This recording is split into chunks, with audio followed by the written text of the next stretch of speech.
This story is about a situation I ended up in school. Now, I don't remember exactly what the situation surrounded, the details around it, like how we even got into it, but it was me and another classmate. Now, the thing about it was, the situation we got into, this kid, he ended up telling me that, okay, it's all good. When you come to school tomorrow, me and my older brothers, we're going to see you. Now, the thing about it was this. I was taught to defend myself if I get into anything. I don't have a problem, fighting back and, self-defense. But this kid and his family happen to have a reputation. And their name basically rang bells out in the streets. Now, to explain what that means, it's basically when people have a reputation as such, they're known to not be messed with. And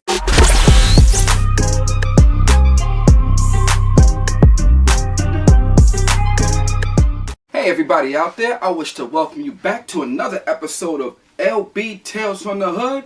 And you know what it is, it's story time. Alright guys, this story and this episode is called The Peacemaker.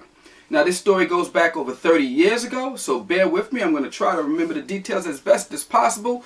I think I was around the 3rd grade or so, and I attended a school in Queens, New York called PS 176.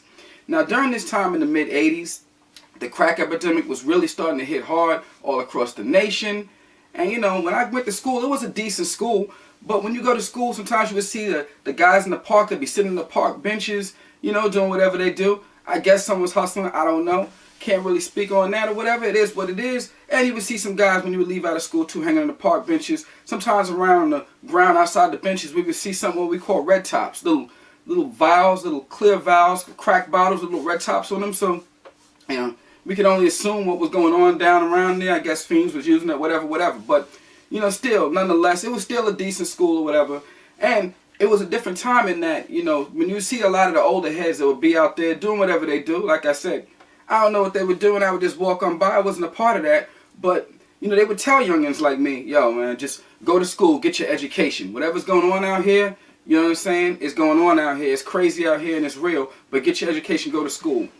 And I just want to shout out one in particular, one older head. It was a real good dude. His name was Snoopy.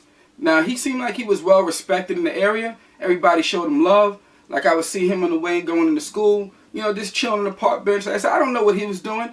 Now, it was none of my concern, none of my business. But, he would always show love to a youngin' like me. He said, go ahead, man, get in that school, do what you got to do. I don't want to see you out here trying to get involved with nothing crazy or whatever.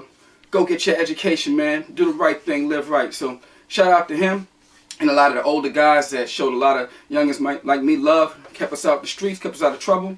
So anywho, this story is about a situation I ended up in school. Now I don't remember exactly what the situation surrounded, the details around it, like how we even got into it, but it was me and another classmate.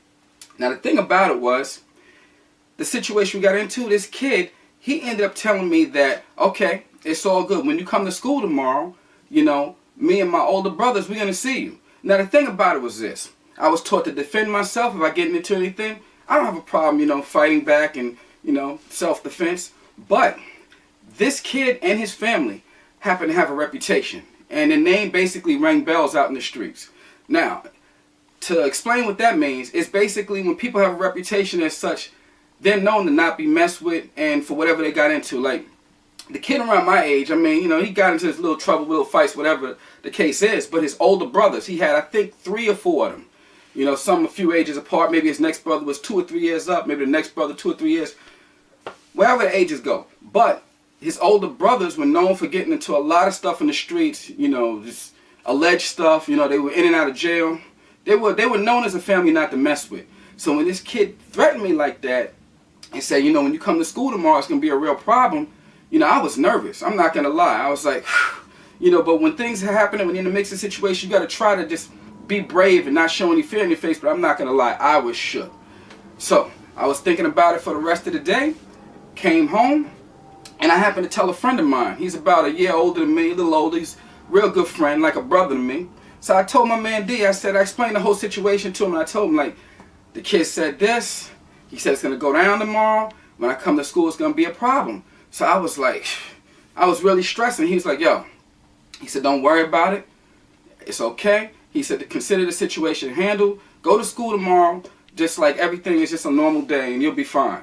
So I'm like, okay, I trusted my man D, but I was like, I don't know if it's gonna be fine, you know what I'm saying? The kid and his family, you can see how stressed. He said, "Don't worry about it, man. Just go to school, just chill, have a good night's sleep, man. Go home, eat your dinner, have a good night's sleep. Just go to school tomorrow. It's all cool." So I'm like, all right. I'm gonna trust my man, whatever. But the next day on the way to school, I'm not gonna lie, I was nervous. I was literally shook. I said, I gotta hold it in. I gotta be brave. My man said his handle, it's all good. I'm going to go to school, try to tough it out, but I was nervous. So when I get to school, I see the kid that I got into with the day before threatened me. So I was like, here we go. And he happened to have one of his older brothers with him. So I'm like, red flag, red flag. I said, it's going to be a problem here. I was like, why, man? And, if you listen to my previous story, I was jumped when I was around 5 years old. So it's happened before. And, it was not a great experience. I was stopped unconscious at the time. It was a lot of guys. Don't remember how many exactly. But, even though it was just one of his older brothers at the time, like I said, they had a reputation for, people got messed up. They got into it with their family. So I was nervous. I said, all right, tough it out, tough it out. Took a deep breath. So as I'm walking into the schoolyard to go to my class, they approach me. And they're like, hey, what's going on? And I'm like, here we go. Do I got to get ready? I said, it's about to go down. I'm like, whatever it is, man, if I got to fight my way out of it, I got to fight my way out of it. But to my surprise, it was all love. The kid I got into is like, yo, what's going on? His older brother was like, yo, what's going on, man? My little brother, explained something, whatever. And he's like, yo, man, he said, it's all good. And he extended his hand to give me a pound. He was like, all right. I was like, oh. And the kid I got into it with, it was all love. He's like, yeah, man, it's all good, man. There's no problems with us. So his older brother was like I said, he was like, yo, man, it's all good with us. You ain't got no problems. He's like, you need anything, you ever need anything, just, holler, man. Just, this my brother right here, holler at him. You need anything, it's all good. So, man, I tell you, it was tough. I had to I was like, I could finally breathe again because I was I was a little nervous, but I was like, everything worked out. I was like, it was handled. So I went into school like a regular day, and I was like, whew. It was like a big boulder was on my shoulder the whole day. Well, up until that time when that happened, but after that, it was like it was released. So I was able to really relax, go to class, handle my business. And I came home all good, man. Thank my man for whatever he did. Didn't know the details, but I know it got handled. So what I learned from this story was this, man. I was like, okay. I said, whatever my man did, I don't know. But I said the situation was handled. And a situation that could have went really seriously left, it turned out with a positive outcome.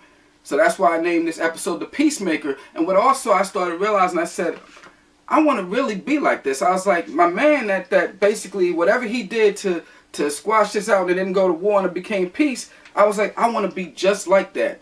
Because I realized, I was like, it's easy to cause trouble. I mean, people start trouble all the time. If you're looking for trouble and problems, it's not hard to find at all. But how many people can actually cause a bad situation that could go left to actually go the right way? How many people can cause peace? And that made me and inspired me to want to become the peacemaker. So as I grew older, I'd like to feel that I become someone like that, because there was some situations that were going to go down with some people, and people came to me and was like, oh, yo, I'm in a situation with somebody else, I'm tight, this and this, yada, yada, yada. And I was like, that's not about nothing. Just let that go, leave that alone, move on.